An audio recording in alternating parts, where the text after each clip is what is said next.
So So when you yeah. started out, then it sounds like this was more like a creative endeavor first rather than Yeah. a financial incentive. When did that sort of shift when you started, all right, this is making some real money. We could Mhm. look into making things more consistent. When did that start to come about?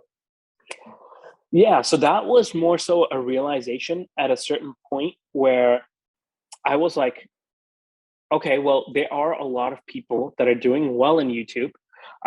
So I have this thing where anytime I see somebody do something, and it's like, yeah, I could do that, and then Yeah, I yeah, want yeah, to do that, yeah. right? So if I see like a YouTube video of like some completely out of my niche, but it's like something that they've done that I think is cool, I'll be like, I can do that. I can, so, and I want to try to do that. Right. So I kept seeing all these YouTubers and like, they were like, yeah, we're full time and everything. And I'm like, why can't I do that?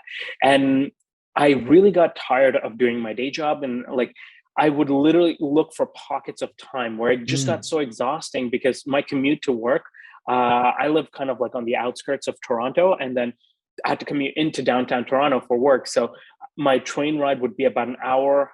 Door to door was about one way, about an hour and a half. So I was spending nearly 3 hours in a commute every single day, and then working those long hours. So it just got really difficult. And the only time I would have to edit would be on those train rides. So every oh, train ride, I'd be excited. I'll pull out my laptop. I'll go up to the quiet zone where everyone's sleeping, and then headphones in. And then that's when I would do my research, my editing, and everything like that. And then I would do my recordings either late at night once I got back from work, or I would do them early morning when the kids and wife and everyone are asleep. So I'll wake up extra early to do that. And that was the only time I would find. Um, so that sort of lifestyle, I enjoyed the hustle, but it got really tiring for me because I just wasn't sustainable.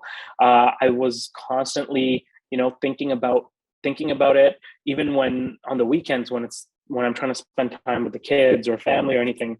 It's just churning in my head, so it wasn't sustainable. So that at that point, I thought, you know what, I have to make a decision. Either I focus on my career, and because also on the career standpoint, it's like if I'm not spending my extra time, I noticed that people in my career, people on my level, were starting to step up on opportunities where I wasn't. And I looked into it, and it was because they were doing extra work and extra things, picking up extra slack on the weekends or whatnot.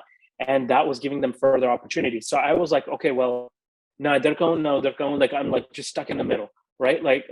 Okay, well, neither am I doing well in my career, neither am I doing well on YouTube. like like I'm gonna, it's just gonna burn yeah. out and not be good in either. So I thought, you know what, at this point I have to make a decision and kind of just focus my efforts on one thing.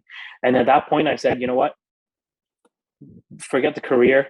I'm just gonna go full 100% on this. And that's when that kind of just switched. And then I was Mm, like, okay, well, here are all the ways I can diversify my income streams. Here are all the ways I can, with all the things I can do to try to get to the level where I need to in order to go full time. And mm. then that's when kind of switch happened.